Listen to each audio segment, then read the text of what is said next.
Assalamualaikum warahmatullahi wabarakatuh. Seperti biasa, di sini kita akan belajar tentang fisika di SMA. Nah, ketika di SD hingga SMP kalian telah belajar yang namanya IPA, ilmu pengetahuan alam. Sekarang di SMA kita akan mempelajari IPA lebih mendalam yang terbagi menjadi biologi, kimia, dan fisika. Sesuai topik kita, tentu kita akan mempelajari lebih lanjut yang namanya fisika. Nah, apa itu fisika? Untuk tahu lebih lanjut, tonton video berikut ini.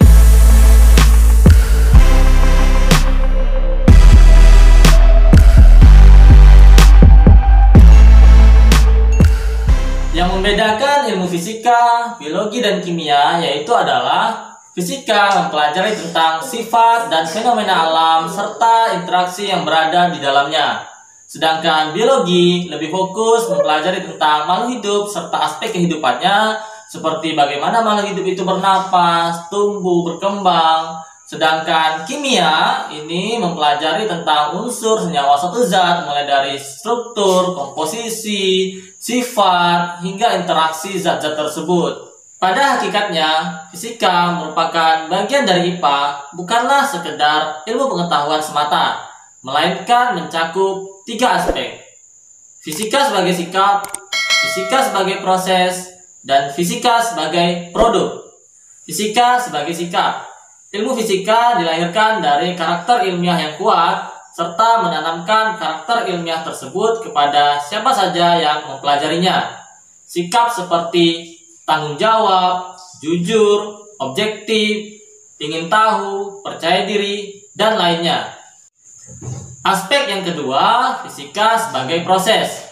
Ilmu fisika dilahirkan dan mengajarkan proses sains yang diturunkan dari langkah-langkah yang sistematis dan ilmiah, seperti observasi, merumuskan suatu masalah, mengumpulkan data, membuat suatu hipotesis, melakukan percobaan, mengukur, menganalisis data, menghitung, hingga sampailah pada suatu kesimpulan.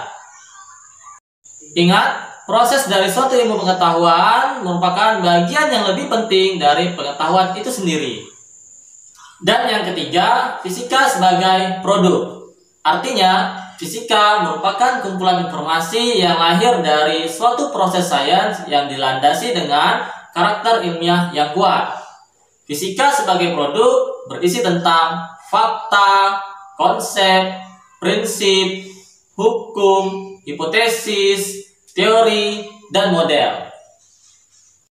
Nah, yang akan kita pelajari ke depan merupakan produk dari fisika itu sendiri. Fisika memiliki peranan yang sangat penting bagi kehidupan, terutama pada perkembangan teknologi. Kita ambil contoh misalnya untuk ketersediaan kebutuhan energi.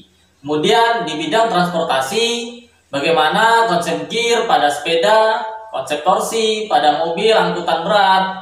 Kemudian logam bisa mengapung di lautan, logam bisa terbang di udara. Selanjutnya untuk telekomunikasi ada radio, televisi, handphone, jaringan internet. Pada bidang kedokteran, bagaimana pemanfaatan dari gelombang suara atau gelombang bunyi untuk USG. Kemudian ada pemanfaatan sinar X untuk ronsen. Pembangunan seperti pada gedung-gedung dan jembatan yang menggunakan perhitungan kesetimbangannya. Nah, ternyata banyak sekali yang manfaat fisika bagi kehidupan kita. Tentunya yang disebutkan tadi hanya beberapa saja, masih banyak lagi manfaat fisika bagi kehidupan.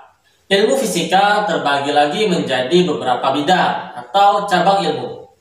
Ada mekanika yang mempelajari tentang gerak, termodinamika yang mempelajari tentang aliran panas, kemudian elektronika berkaitan dengan rangkaian listrik, ada optika geometris, ini tentang cahaya dan alat-alat yang berkaitan atau menggunakan cermin dan lensa, kemudian ada fisika kuantum membahas atom dan subatom. Kemudian ada astronomi yang membahas tentang bintang dan ruang angkasa atau benda ruang angkasa lainnya.